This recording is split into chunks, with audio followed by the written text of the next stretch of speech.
का लोगों ने किया जोरदार स्वागत, सीएम ने जाना लोगों का हाल।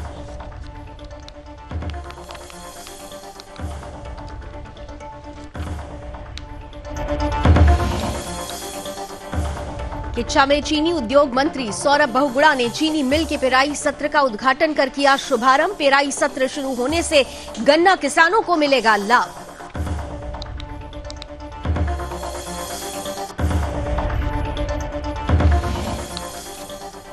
रामनगर में अज्ञात लोगों ने की एक युवक की हत्या। युवक की हत्या से क्षेत्र में मचा हड़कंप, मामले में जांच जारी।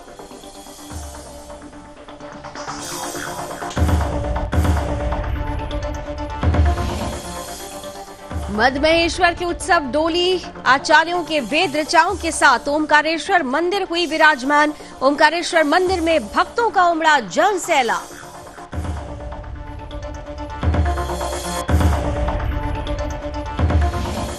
वन माफियाओं के हौसले हुए बुलंद। वन माफियाओं ने काटे लाखों पेड़। एसडीएम ने कटे हुए पेड़ों को कब्जे में लेते हुए कार्रवाई की कही बात।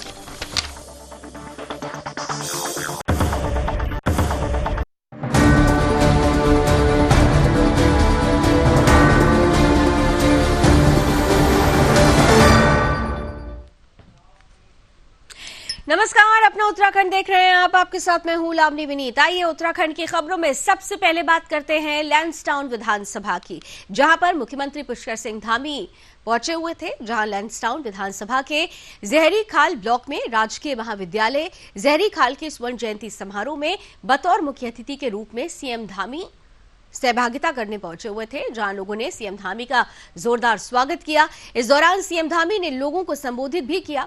साथ ही सीएम धामी ने लोगों से बातचीत करके उनका हालचाल जाना। मुख्यमंत्री के प्रस्तावित जहरीखाल दौरे को लेकर जिला प्रशासन की तरफ से पहले से ही पूरी तैयारियां कर ली गई थीं।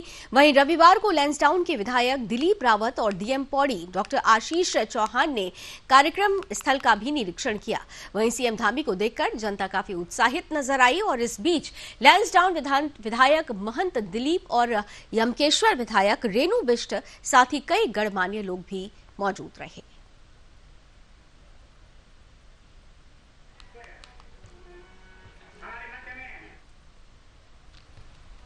उधम सिंह नगर की अब बात करेंगे, जहां किच्छा में चीनी मिल के पेराई सत्र का विधिवत शुभारंभ हो गया है। इस दौरान उत्तराखंड के गन्ना विकास और चीनी उद्योग मंत्री सौरभ बहुगुणा ने बतौर मुख्य अतिथि कार्यक्रम में हिस्सा लिया। इस दौरान किच्छा चीनी मिल के पेराई सत्र के उद्घाटन के मौके पर कैबिनेट मंत्री सौरभ बहुगुणा और किच्छा विधायक तिलक राज बेहड़ ने संयुक्त रूप से पूजा अर्चना भी की। साथ ही केन मशीन में गन्ना डालकर पेराई सत्र का उद्घाटन किया।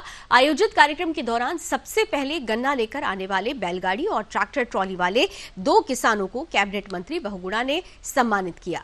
कैबिनेट मंत्री सौरभ बहुगुणा ने कहा कि मुख्यमंत्री पुष्कर सिंह धामी के नेतृत्व वाली उत्तराखंड सरकार हर वर्ग को ध्यान में रखकर उत्तराखंड का विकास कर रही है। कैबिनेट मंत्री ने कहा कि किच्छा चीनी मिल में किसानों से संबंधित समस्याओं का मामला संज्ञान में आने के बाद कई समस्याओं का समाधान कर दिया गया है, ताकि गन्ना लेकर आने वाले किसानों को किसी प्रकार की दिक्कत न हो। चीनी मिल के उद्घाटन मौके पर क्षेत्र के सैकड़ों किसान कार्यकर्ता शामिल हुए। इस दौरान किसानों ने गन्ने का मूल्य जल्द घोषित करने की भी मांग उठाई। कैबिनेट मंत्री बहुगुणा ने कहा कि उत्तराखंड सरकार किसानों के साथ खड़ी हुई है और इस बार यूपी से पहले उत्तराखंड सरकार ने गन्ना किसानों का बकाया 250 करोड़ का भुगतान कर दिया है। आगे भी गन्ना किसानों का भुगतान समय पर किया जाएगा।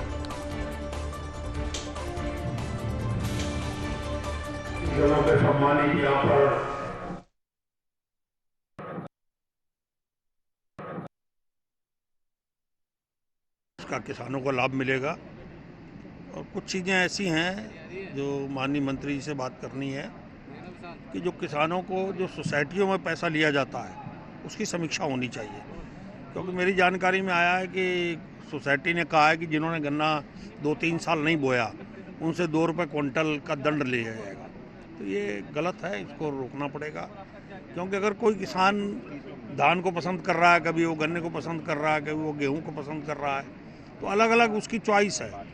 तो अगर उसके ऊपर दंड डालेंगे हम कि आपने 2-3 साल में गन्ना नहीं बोया इसलिए आपको दंड देना पड़ेगा, तो ये अच्छी बात नहीं है। और कुछ अच्छे काम भी हुए हैं, जिसमें से जो किसानों को रहने के लिए व्यवस्था की गई है वो बहुत अच्छा कदम है, ताकि किसान बेचारा थका हुआ आता है, 2-2 दिन 1-1 दिन उसका लग जाता है तुलवाने में गन्ना, तो उनके लिए जो व्यवस्था की गई है उसके लिए बहुत अच्छा कदम है ये पहली बार हुआ है। इसके लिए मैं मंत्री जी को बहुत बहुत शुभकामनाएं और बधाई देता हूँ। पैरा सत्र 2022-23 का माननीय कैबिनेट मंत्री श्री स्वरूप बहुगुणा जी के कर कमलों द्वारा यहाँ पर हुआ है। तो अभी इस बार जो हमारा लक्ष्य है 45 लाख का है। गन्ना हम लोग जो है 45 लाख गन्ना जो है क्रश करेंगे।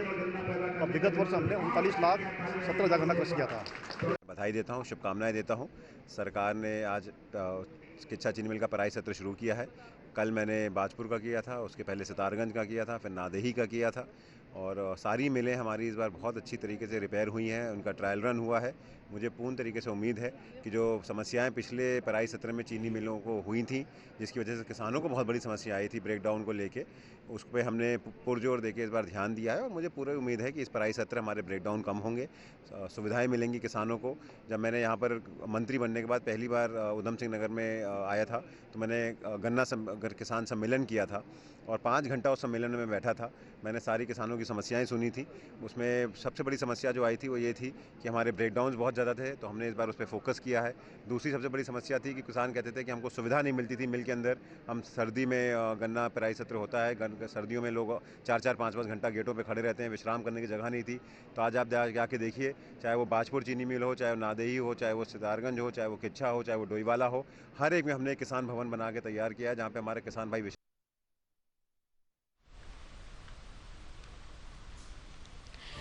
और आइए रामनगर की बात करते हैं, जहां उस समय हड़कंप मच गया जब रामनगर के ग्राम मालधन चौट क्षेत्र में एक युवक की अज्ञात लोगों ने गला घोंटकर निर्मम हत्या कर दी।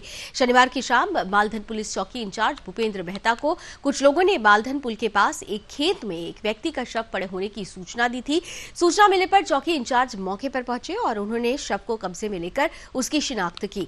बताया जा रहा है कि मृतक शुक्रवार को गांव में किसी के यहां शादी विवाह के दौरान लगन के कार्यक्रम में शामिल होने के लिए गया हुआ था, लेकिन फिर मृतक अपने घर नहीं पहुंचा, जिसके बाद परिजनों ने व्यक्ति की काफी खोजबीन की, लेकिन व्यक्ति नहीं मिला, जिसके बाद शनिवार की शाम को व्यक्ति का शव बरामद हुआ।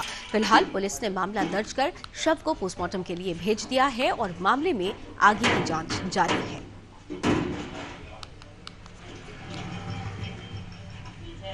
कोंगडार के एक युवक अर्जुन निवासी उम्र लगभग 25 साल का शव एक मालधन के पास खेत में मिला था, जिसकी गला दबाकर हत्या कर दी गई थी। उसके परिजनों की तरफ से तहरीर के आधार पर मुकदमा पंजीकृत किया गया है। शव को पोस्टमार्टम के लिए भिजवा दिया गया है। इस संबंध में आवश्यक वैधानिक कार्रवाई।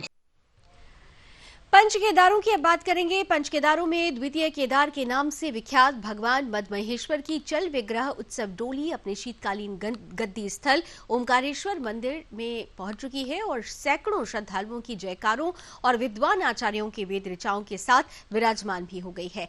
भगवान मदमहेश्वर की चल विग्रह उत्सव डोली के ऊखीमठ आगमन पर मंदिर समिति की तरफ से ओमकारेश्वर मंदिर को 8 क्विंटल फूलों से भव्य रूप दिया गया है। वहीं भगवान बूढ़ा मदमहेश्वर की डोली ने भक्तों को आशीष भी दिया, जबकि मंगलवार से भगवान मदमहेश्वर की शीतकालीन पूजा विधिवत प्रारंभ हो जाएगी। सोमवार को ब्रह्मबेला पर मदमहेश्वर धाम के प्रधान पुजारी शिव शंकर ने गिरिया गांव में पंचांग पूजन के तहत भगवान मदमहेश्वर सहित 33 कोटि देवी देवताओं का आवाहन कर उनकी आरती उतारी। साथ ही निर्धारित समय पर भगवान मदमहेश्वर की चल विग्रह उत्सव डोली गिरिया से शीतकालीन गद्दी स्थल ओमकारेश्वर मंदिर के लिए रवाना हुई। भगवान मदमहेश्वर की चल विग्रह उत्सव डोली विभिन्न यात्रा पड़ावों पर आगमन पर ग्रामीणों ने पुष्प और अक्षतों से भव्य स्वागत किया। साथ ही लाल पीले वस्त्र अर्पित कर विभिन्न पूजा सामग्रियों से अर्पित कर क्षेत्र की समृद्धि की कामना की गई।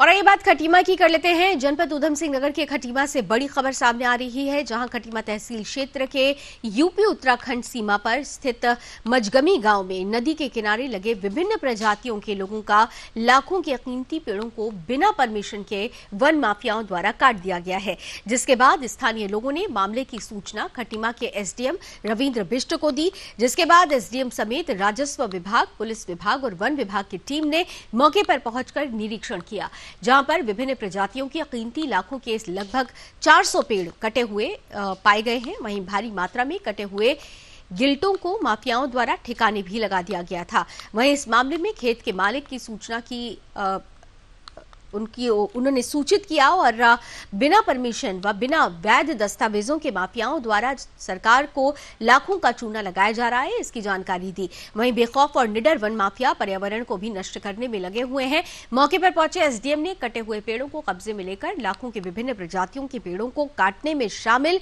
लोगों और माफियाओं का पता लगाने के संबंध में जांच कार्रवाई शुरू कर दी है।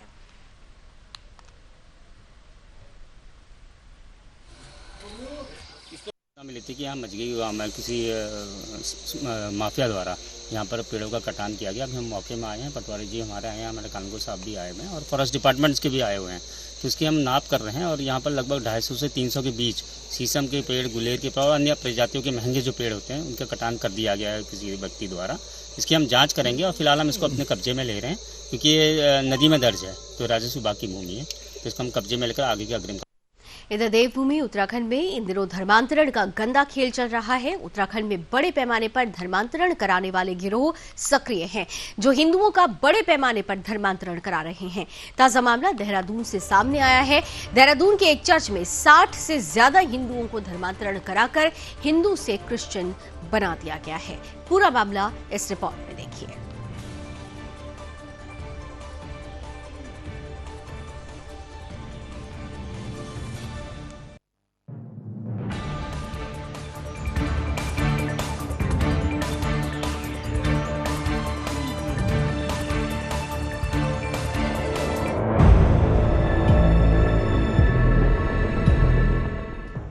लंबे समय से देवभूमि उत्तराखंड की पवित्रता व पावनता को खंडित करने के प्रयास किए जा रहे हैं।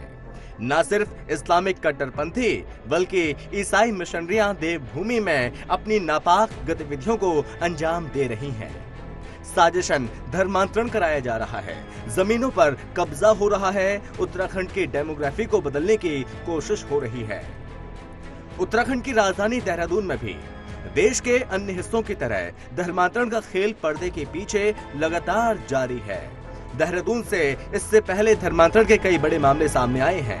पुलिस ने आज कुछ लोगों की सूचना पर ईसी रोड स्थित एक घर में दबिश दी, जहां पर धर्मांतरण की फैक्ट्री चल रही है। घर में ही चर्च बना हुआ था, जहां 50 से 60 हिंदुओं को ईसाई बनाने की प्रक्रिया चल रही थी। पुलिस कई लोगों को उठाकर आरहगर चौकी में लेकर गई। अभी तक उत्तराखंड इस्लामिक जिहाद से जूझ रहा था, लेकिन पिछले कुछ समय में देवभूमि ईसाई मिशनरियों की हिंदू विरोधी गतिविधियां बढ़ी हैं, जो निश्चित रूप से चिंतित करने वाली है। वहीं स्थानीय लोगों ने कहा, यहाँ पर काफी दिनों से लोगों का आना जाना था और ये लोग धर्म परिवर्तन के संदिग्ध गतिविधियों में शामिल थे। ये लोग काफी समय से धर्म परिवर्तन करवा रहे हैं। वहीं पुलिस इस मामले में कुछ भी बोलने को तैयार नहीं है। वहीं बीजेपी के प्रदेश अध्यक्ष महेंद्र भट्टे ने कहा, देवभूमि में इस तरह की कृत्य को बिल्कुल भी बर्दाश्त नहीं किया जाएगा। जो लोग इस तरह के खेल में शामिल हैं, उन्हें बेनकाब किया जाएगा। उन्होंने मुख्यमंत्री से भी अपील की वो इस तरह के लोगों को चिन्हित कर दंडित करें। बहरहाल देवभूमि, जो कि अपने आप में एक पवित्र हिस्सा माना जाता है, वहां पर ऐसा धर्मांतरण का मामला सामने आना अपने आप में ही कई सवाल खड़े करता है। सवाल ये कि कब तक देवभूमि पर सनातन विरोधी हमले होते रहेंगे। सवाल ये भी कि देवभूमि से धर्मांतरण का ये काला खेल कब खत्म होगा। हम लोग बस दुआ प्रार्थना के लिए यहाँ पे आते हैं और चंगाई पाने के लिए आते हैं यहाँ पे। ऐसा कुछ भी नहीं होता है, लोगों ने झूठ पूछ के अफवाह उड़ा रखी है, ऐसा कुछ भी नहीं होता है। आप लोग यहाँ पे आते हैं? यहाँ पर से तो मैं लगभग 3-4 महीने से आ रही हूँ। हाँ, तो ऐसा कुछ भी नहीं मैंने देखा है, ऐसा कुछ भी नहीं होता है कि धर्म बदल रहे हैं, ऐसा पैसे दे के कर रहे हैं, ऐसा कुछ भी नहीं होता है। जैसे लोग उड़ा रखे ना कि हाँ पैसे दे मिल रहे हैं धर्म बदलने के लिए, ऐसा कुछ भी नहीं हो रहा है यहाँ पे। बस हम लोग दुआ प्रार्थना के लिए आते हैं और चंगाई पाने के लिए आते हैं, ऐसा कुछ भी नहीं। क्या नाम है आपका? अनिला। अनिला, कब से आप क्रिश्चियन बने? क्रिश्चियन में अभी 1 महीने हुआ है, 1 महीने हुआ है। और जैसे कहते हैं ना कि धर्म बदलने से पैसे मिलते हैं, ऐसा कुछ भी नहीं है। अपनी मर्जी से आए, अपनी मर्जी से वो मैंने वो करा है। आपने धर्म परिवर्तन, पहले हिंदू रहे होंगे, तो पहले हिंदू थे आप? हाँ, हिंदू थे मैं। हाँ, तो इसके पीछे क्या ऐसा वजह? इसके पैसे बहुत वजह थे। लगातार कई दिन से यहाँ पर चर्च चलाई जा रही है। लगभग 1 साल से सूचना मिल रही थी, लेकिन हमने कहा कई कीर्तन होता है, आदमी हम भी भजन कीर्तन करते हैं, लेकिन बड़ी घटना तो तब घटी जब यहाँ पर ईसाई बनाने का काम लगातार हर महीने, जो कि 3, अभी मेरे एक व्यक्ति से बात हुई, उसे कह रहे कि 3 महीने हर साल लगातार आ जा और तेरे बच्चों की फीस हम बिल्कुल फ्री कर देंगे। ये धर्मांतरण जो सेवा की आड़ में षड्यंत्र रचा जा रहा है ईसाइयों द्वारा, ये बहुत निंदनीय है।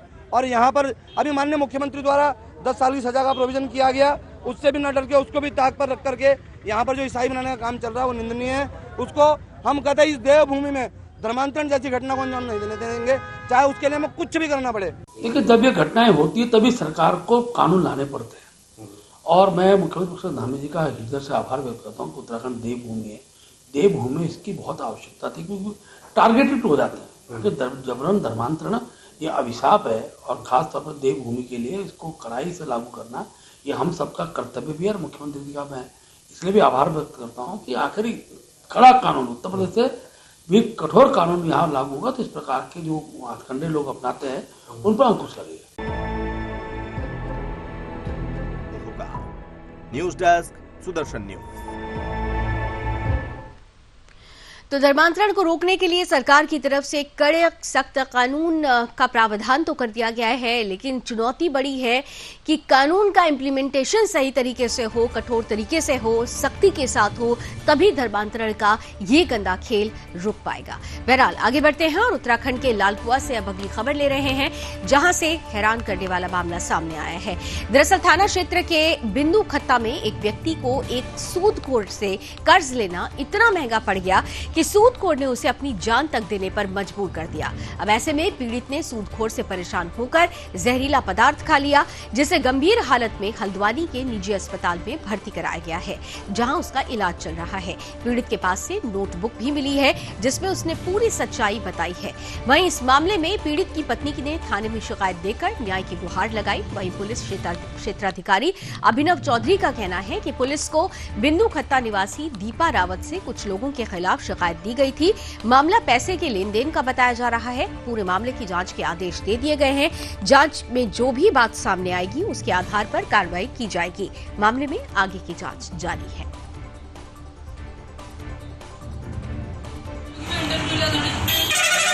मामला ये है, ये चेक मांग रहे थे वैसे, और 2 लाख रुपया वो सती ने दिया। बैंक में उस फोटो भी खिंचा रखी है, जब पैसे लिया है मैं फोटो खिंचा रखी है, और प्रूफ उसी के पास है। और 2 लाख रुपया उसको दे दिया, 2.5 लाख रुपया दे दिया। 1000 रुपये?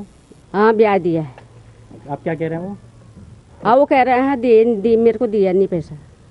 क्या हुआ कि नवीन दानो और पुरन दानो कम से कम 10-15 लड़के लेके आया था, और वो मेरे भतीजे के साथ पता नहीं ज़मीन का था या क्या था, उनका पहले से खाना पीना और सब चीज़ एक साथ था। पुरन दानों का ये कई सालों से ऐसे रहते थे जैसे कि ये सके भाई हो। तो उस टाइम का हो सकता है कि परवल का कोई चेक उसके पास है। फिर इनकी ज़मीन की या परवल सिंह की हालत इस टाइप है, इस टाइम मनोस्थिति ऐसी है कि ना वो उसकी समझ में कुछ आता है, क्या करता है क्या नहीं करता उसको कुछ पता नहीं चलता। क्योंकि रहने वाली है, उनके द्वारा शिकायत की गई थी कि कुछ लोगों से उन्होंने पैसे लिए थे, उनके द्वारा लगातार उन पर दबाव बनाया गया, जिस दबाव के कारण उनके पति प्रबल रावत उनके द्वारा पॉइजन खा लिया गया। हालांकि समय पर उनको अस्पताल ले जाया गया और उनकी हालत अभी नॉर्मल है। तो इस शिकायत की पूरी स्तर से जांच की जा रही है, और जो भी इसमें पाया जाएगा उनके खिलाफ विधिक कार्रवाई की जाएगी। उनके द्वारा ये शिकायत की जा रही है कि उन्होंने किसी से पैसे लिए थे, और जो पैसे देने वाले लोग थे फिर उनके द्वारा ब्याज को लेकर उनके ऊपर बहुत ज़्यादा दबाव बनाया गया, जिसके चलते उन्हें उस दबाव के अंदर उन्होंने जहर खाया। तो इसकी जांच पड़ताल पुलिस स्तर से चलेगी। तो कर्ज के चलते इस व्यक्ति ने कि कहा जा रहा है कि इस पर दबाव डाला गया और आखिरकार इसने कर्ज से मुक्ति के लिए जहर खा लिया है। पुलिस फिलहाल जांच कर रही है, क्योंकि परिजन सीधे सीधे इस पर हत्या का आरोप लगा रहे हैं। जांच में क्या निकलता है नजर बनी रहेगी। फिलहाल आगे बढ़ते हैं। उत्तराखंड के मसूरी में शराब के नशे में धुत व्यक्ति मसूरी देहरादून मार्ग पर खाई में गिर गया, जिसके बाद स्थानीय लोगों ने मामले की सूचना पुलिस और एसडीआरएफ को दी, जिसके बाद मौके पर पहुंची पुलिस और एसडीआरएफ ने कड़ी मशक्कत के बाद गहरी खाई में गिरे व्यक्ति को निकाला, जिसके बाद देहरादून हायर सेंटर उसे भेज दिया गया है। वहीं एसडीआरएफ के अधिकारी ने बताया कि दोपहर के समय अचानक एक व्यक्ति का सड़क किनारे पैर फिसलने से वो अनियंत्रित हो गया और गहरी खाई में जा गिरा, जिससे वो गंभीर रूप से घायल हो गया। स्थानीय लोगों द्वारा एसडीआरएफ, मसूरी पुलिस और फायर सर्विस को घटना की सूचना दी गई, जिसके बाद सभी की संयुक्त टीम द्वारा स्थानीय लोगों की मदद से खाई में गिरे व्यक्ति को निकाल लिया गया और अस्पताल भेजा गया, जहां व्यक्ति का उपचार किया जा रहा है।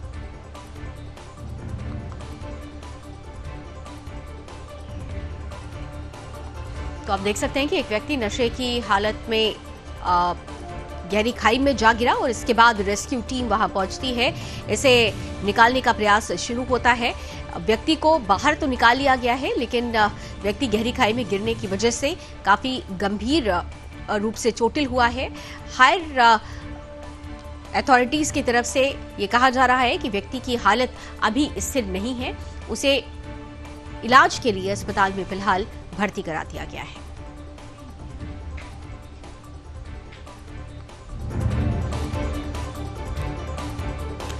उत्तराखंड के सितारगंज की अब बात करेंगे, जहां निजी अस्पताल में एक व्यक्ति की उपचार के दौरान मृत्यु हो गई, जिसके बाद अस्पताल में उपचाराधीन युवक की मौत के बाद मृतक के परिजन और ग्रामीणों के साथ शव लेकर थाने पहुंच गए, जहां उन्होंने ग्रामीणों ने थाने के बाहर शव को रखकर घंटों सड़क जाम किया। साथ ही ग्रामीणों ने थाने में हंगामा भी किया।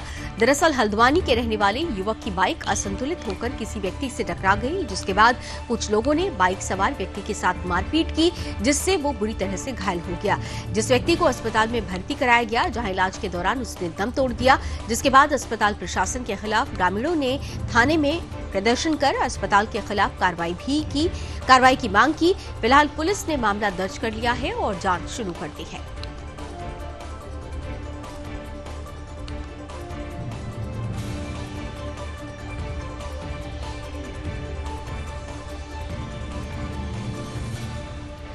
आइए उत्तराखंड के पिथौरागढ़ की बात करते हैं, जहां दर्दनाक हादसे की खबर आ रही है। रविवार देर रात जौलजीबी जूलाघाट मोटर मार्ग में एक कार खाई में जा गिरी।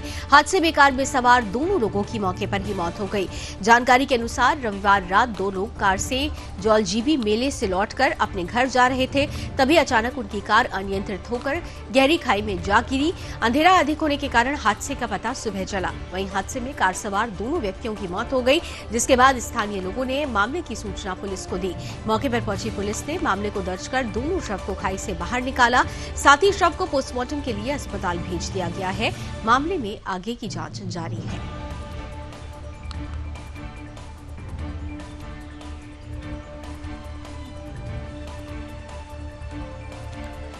भगवान मद महेश्वर की चल विग्रह उत्सव डोली के कैलाश से शीतकालीन गद्दी स्थल ओमकारेश्वर मंदिर ऊखीमठ आगमन पर त्रिदिवसीय मेले की शुरुआत हो गई है। इस दौरान खेल मैदान में त्रिदिवसीय मद महेश्वर मेले का आगाज रंगारंग सांस्कृतिक कार्यक्रम के साथ हो गया है। त्रिदिवसीय मेले का उद्घाटन करते हुए केदारनाथ धाम के रावल भीमा शंकर लिंग ने कहा कि मद महेश्वर मेला धार्मिक, आध्यात्मिक और सांस्कृतिक कार्यक्रमों को समेटे हुए है। साथ ही उन्होंने कहा कि भविष्य में मद महेश्वर मेले को और भव्य रूप देने की सामूहिक पहल की जाएगी। त्रिदिवसीय मद महेश्वर मेले के शुभारंभ अवसर पर सांस्कृतिक कार्यक्रमों की धूम रही। त्रिदिवसीय मद महेश्वर मेले में वॉलीबॉल और बैडमिंटन प्रतियोगिताओं का भी आयोजन किया जा रहा है, जबकि चित्र प्रदर्शनी के माध्यम से युवाओं को अनेक जानकारियां दी जा रही हैं। वहीं इस मेले को लेकर ग्रामीण काफी उत्साहित नजर आ रहे हैं।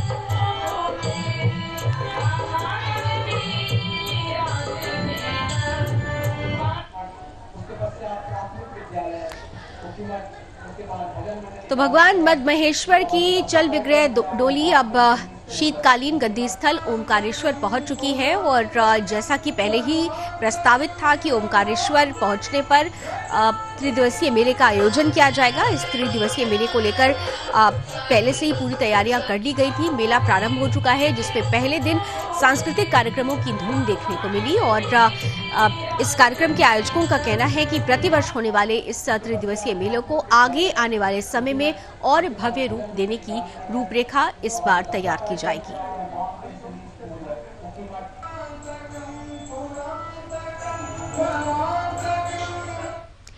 चमोली की बात करेंगे। चमोली पहाड़ी क्षेत्रों में सड़क दुर्घटनाएं रुकने का नाम नहीं ले रही हैं। वहीं सभी दुर्घटना के कारण का अभी तक प्रशासन आकलन भी नहीं कर पा रही है कि आखिरकार पहाड़ों पर आए दिन वाहन दुर्घटना की खबरें सामने आ क्यों रही है।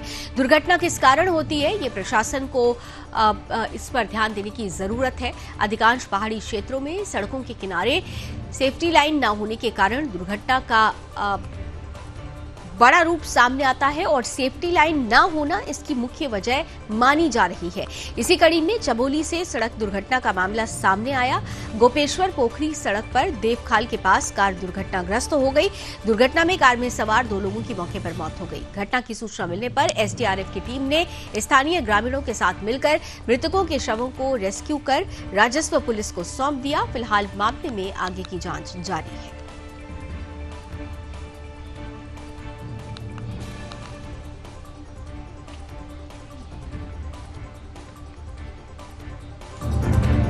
उत्तराखंड के ऊखीमठ की बात करेंगे, जहां निकटवर्ती ग्राम पंचायत फापस बरसाल में 33 सालों के बाद आयोजित पांडव नृत्य का समापन पांडवों के अस्त्र शस्त्र विसर्जित के साथ हो गया। पांडव नृत्य के समापन अवसर पर महिलाओं और ग्रामीणों की आंखें छलक उठी। इस दौरान महिलाओं में भावुक क्षण देखने को मिले। दरअसल 26 अक्टूबर से शुरू हुए पांडव नृत्य में गंगा स्नान, तीर्थ भ्रमण, नगर भ्रमण, गौड़ा कोथिंग, मोरू नारियल स्थापना सहित अनेक परंपराओं का निर्वहन किया गया। पांडव नृत्य में बाल रूप में भगवान श्री कृष्ण और द्रौपदी का नृत्य मुख्य आकर्षण का केंद्र रहा।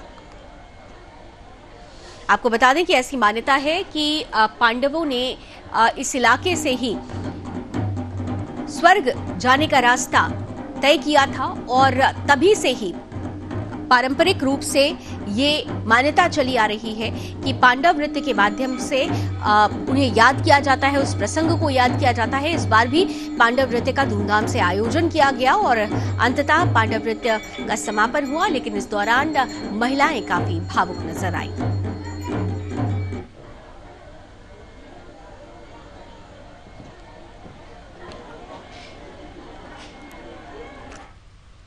और चलिए इसी के साथ अपना उत्तराखंड में अभी बस इतना ही, लेकिन देश और दुनिया की तमाम खबरों के लिए आप जुड़े रहिए सुदर्शन न्यूज के साथ। जय हिंद।